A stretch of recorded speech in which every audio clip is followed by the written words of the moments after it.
Hey everybody, I got the Explorer Guide to Wildemount a little while ago, and I just wanted to make a little review. I've actually played the game, the Frozen Sick campaign in the back, over Roll20 with my friends. I didn't buy the $50 version of the book on Roll20. I purely used this, took my own pictures, made my own tokens and everything, and it worked out really well. Our first game we were able to play with each other. Our second game and third game, we had to play over Roll20 because a lot of us are locked inside and we're practicing social distancing, all that good stuff. But I just wanted to do a quick review, give everyone a brief breakdown of what my thoughts were for this book. First thought is it's an amazing book. I really love it. I love Critical Role. Its second campaign, everything. I have their first campaign book that they did. And I've read most of this book already. And like I said, I have a party of 5 people playing through the Frozen Sick campaign. The first thing I'll go over is Frozen Sick takes place in Palebank Village, which is way up north in the Graying Wildlands. It's a pretty awesome adventure. My friends, they all really enjoyed it. They really love their characters. We used the background builder in the back, found out where they're from, who their families are, what their favorite foods are. We didn't really go into some of the tables in the back are a little bit more specific and don't really work well in certain cases with certain, like if you're just rolling on the tables, some of them don't mesh well, I'd say, with certain builds if you already have a predetermined idea of what your character is going to be. But I really do like the where you're from, what city, who your family was, the family relationships, and possibly the enemies and allies that you have across Wildemount. So we did all that. Our party is from all over the place. Only 2 of them are actually from the Graying Wildlands. One of them being from the Savalier Wood, a Furbolg artificer who's more like a druid. All of his artificer stuff is like nature-based. He makes a lot of naturey things, but he uses the artificer stat block. The other one is a half-orc from Brofoctagon or something.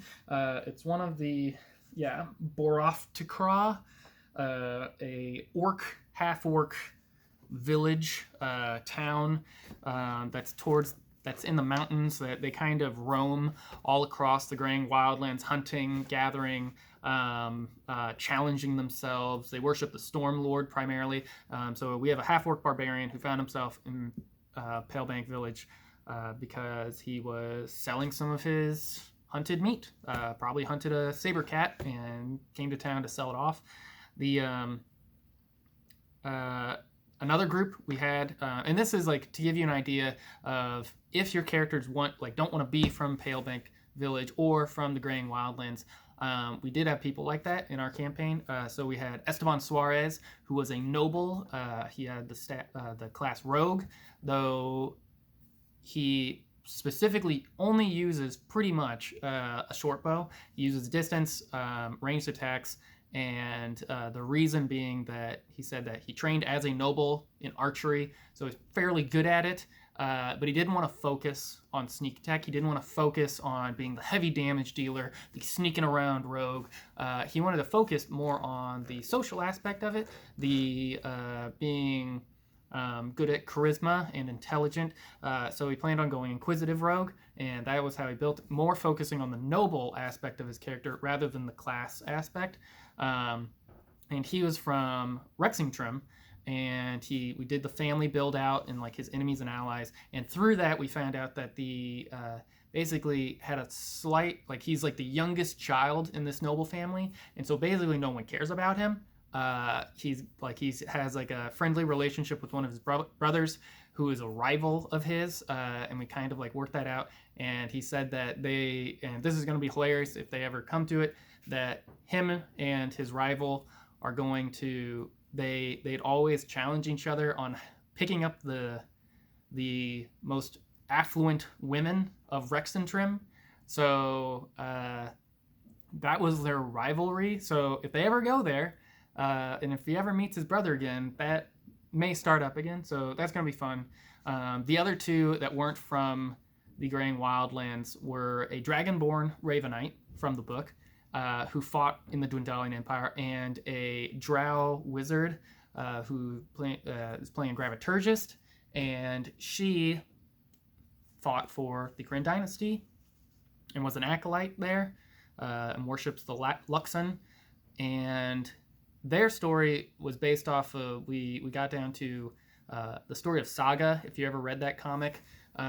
Basically, he got captured when his entire unit got destroyed on a raiding mission, and he was tortured over years and interrogated, and she was sent in to also interrogate him at some point, and they basically developed a relationship with each other, fell in love, and escaped together, and so they needed to get away from both the Empire and the Dynasty so that they could be together, and that's why they're in the Graying Wildlands also. So those were the setups that I had to bring all my characters together to the central area. Then, to bring them together as a party, because they're not yet a party, I pulled one of the side quests that they have for the Graying Wildlands to kind of bring them all together so that they're all in the same building together, and that Uthadern, the kind of capital of the Graying Wildlands in a way, is low on food, and so they put out a mission for a party to go kill a mammoth, and whoever brings back the biggest mammoth will get 1,000 gold as a reward to incentivize hunters and gatherers to go hunting to bring back meat for Uthadern because they're desperate. Now, some of my players said that, well, like the Artificer Druid, he's like, I don't think I'd want to, hunt for sport or anything like that. Well, that wasn't the point of the quest. That quest, which my party did not do, was merely to get them together, a reason to bring them together, that they're all in the same place. Many of them don't have money. Some of them would be looking to just do something exciting or gain money. And like with the Furbolg, they might have said, hey, like this guy looks strong. Like he's huge. He's 8 feet tall. It's like, let's ask him. And so they're all talking about this thing when I then introduce the actual story of Frozen Sick, the adventure in the Graying Wildlands. And then they go off and they do the adventure. And I'm not going to spoil the adventure, but from here on out, I would say that the rest of this video should probably be viewed by Dungeon Masters. If you're a player and you're going to be playing in this, there may be spoilers. I'm just going to talk normally, so I'm not sure if I'll be able to catch myself and say like spoiler alert or anything like that. I'm just warning you. If you want to like have a clear mind and no spoilers at all, I'd say maybe turn off the video now, and I hope I see you in the next one. For those of you who are interested in running this campaign, it is a fun one. It's a fun one. My players had a lot of fun with it. The issues I would say I have with it, if any, are: one, you're in the middle of nowhere. That's not a problem. It's more so that once you're done with this adventure, like I'm not even sure where my party's going to go. This adventure takes you from Palebank Village to Islecross, which is a distant island, even more remote than the Graying Wildlands. It's incredibly dangerous, where there's purple worms, frost giants, ice dragons, just Aeorian monstrosities that are specific to this book. And like it's an incredibly dangerous place that like the party probably shouldn't be in, and they're sent here to go find some magical items to help the village back home.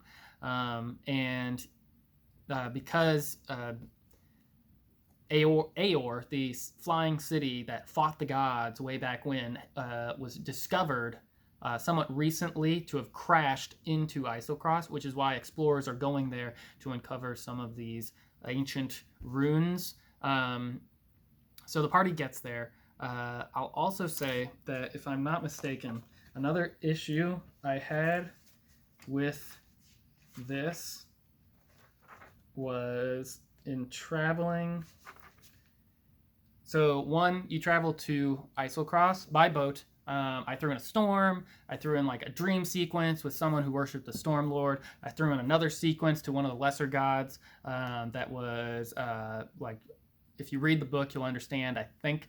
But basically, I had them in a grove, and they saw mountains in the distance, and they thought what was ash falling from the sky, when they looked closer, were actually small black feathers floating down from the sky, and that was their vision. I had a giant octopus attack and almost like ripped one of the crewmen off the side of the ship, which was incredibly terrifying.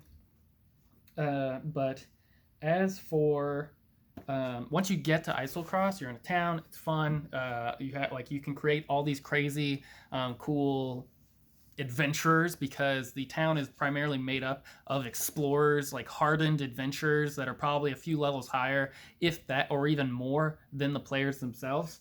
Because they're surviving in like one of the most dangerous places on the planet, so it's really interesting coming up with like dwarves and elves and things like that. I have a few personal ones that I have there for different missions and things from different areas in the world. Like some are searching for Aeorian artifacts for the Empire. Some are spies, different things like that. I had an ogre there who's like with a party of dwarves. All really fun. Where was my issue? Hold on one second. Yes. So, if you follow the book, traveling to the location you need to in this adventure says it's 200 miles northwest of Serenlia, which is the village, the town, small hut establishment in Islecross that you land at. And you pass through a place called the Thin Sheets. Now, if you go to the map, the big map that is given in the book, you'll see that northwest of Serenlia, if you go 200 miles, yes, is the Aeorian crash site, but is also an incredibly mountainous area. What I did, and I didn't realize this until later because I had my party travel already, and it was all like they traveled through like some valleys and hills of like ice and rock, and eventually it opened up, and like the majority of the travel was on these thin sheets, where the ice was thin enough where you might break through if you had too much weight on you. So that was an issue that my party had to face, and that was the majority of their journey.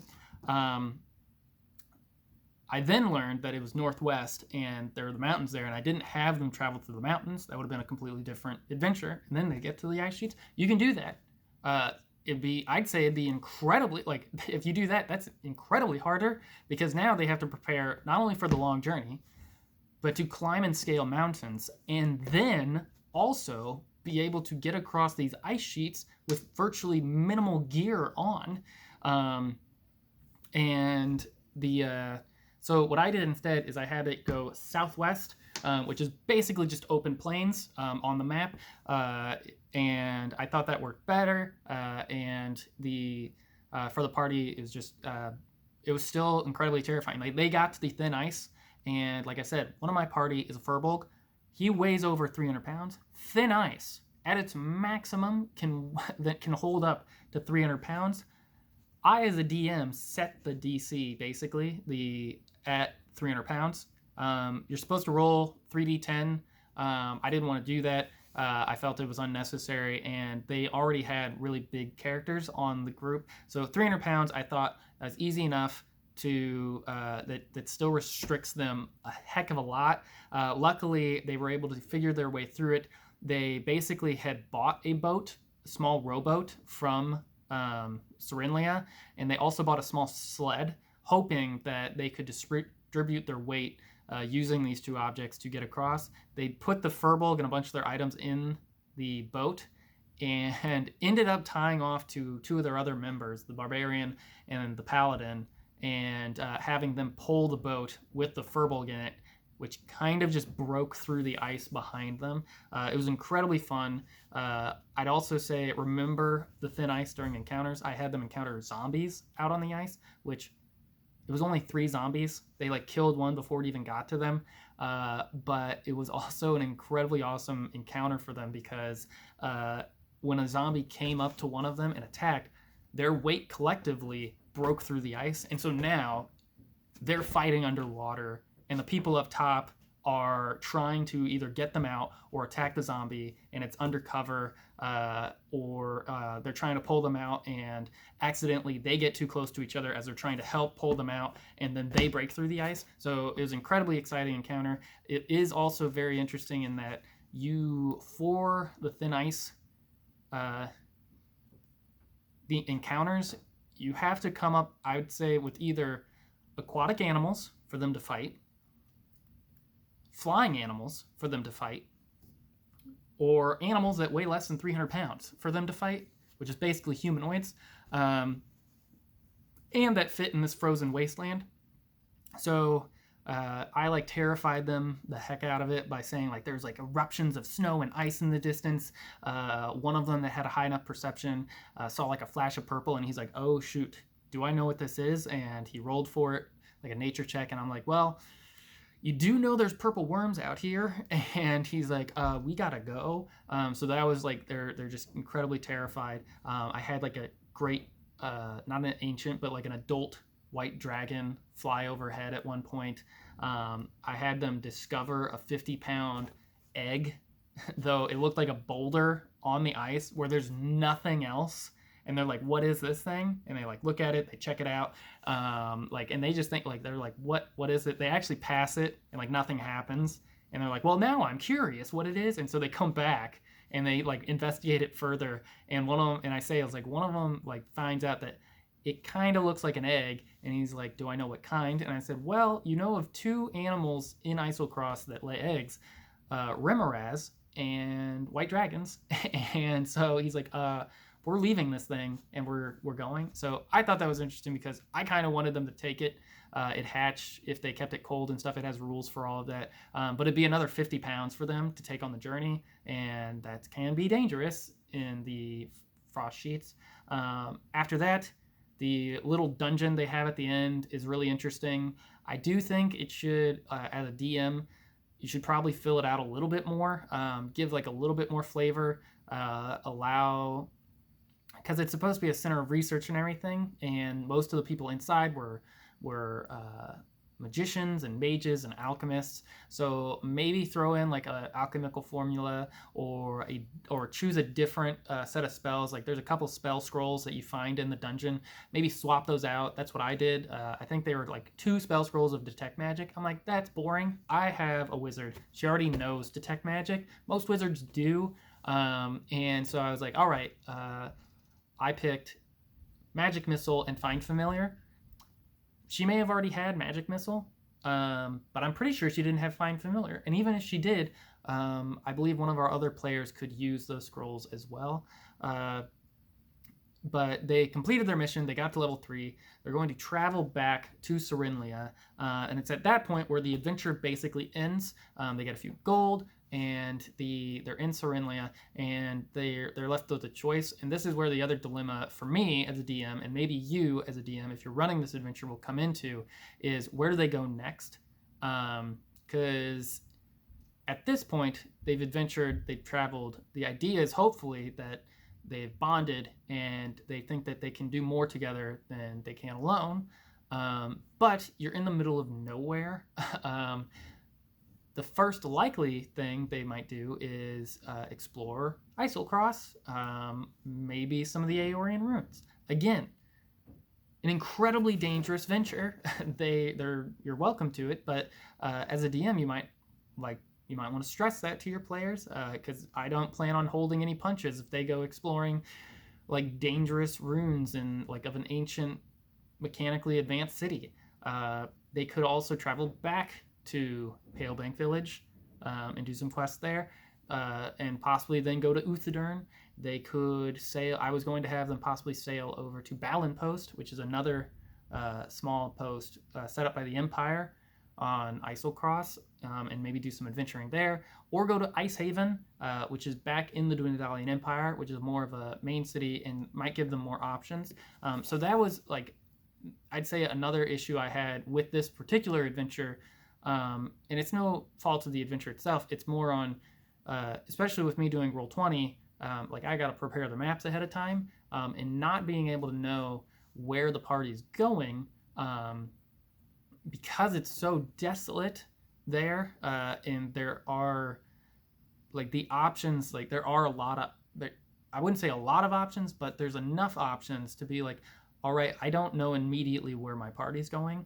I don't know immediately what they're going to want to do next. If they're wanting to go back home, if they're wanting to go adventure, if they're wanting to go and the adventure's not over yet. Like they still have to go back to Serenlia and turn everything in, and that's when I'm going to learn what they want to do next. So that was another issue I had with this adventure. Overall, though, incredible adventure. I really liked it. I really liked the class builds and stuff. The Graviturgist is amazing.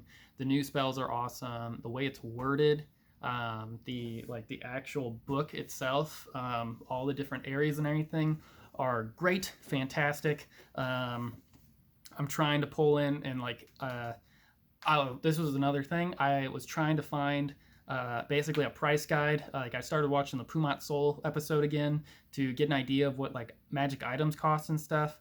That's going to be way down the road, but again, just a really good adventure. I hope you enjoyed this review. I know it got a little longer, but again, maybe I'll make one of these again, and I'll see you in the next video. Bye.